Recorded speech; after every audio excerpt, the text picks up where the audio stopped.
Hello guys, welcome to Anxiety Disorders Crash Course, where we'll be answering what exactly are anxiety disorders. Pure disclaimer, this video is not meant to diagnose anyone with anxiety disorders, but is meant for educational purposes. From time to time, everyone may experience feelings of anxiousness. Sometimes it wouldn't even get past a week without one feeling anxious, like something's gonna go offside.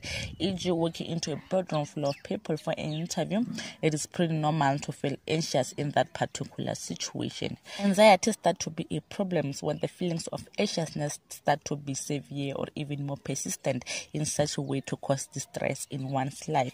This can lead to one being diagnosed with anxiety disorders. An individual with anxiety disorder differs from a normal person's anxiousness as it involves excessive fear or even persistent fear. This fear can cause one to try to avoid certain particular situations. Different types of anxiety disorders include generalized anxiety disorder, social phobia, agoraphobia, OCD, and even panic disorder.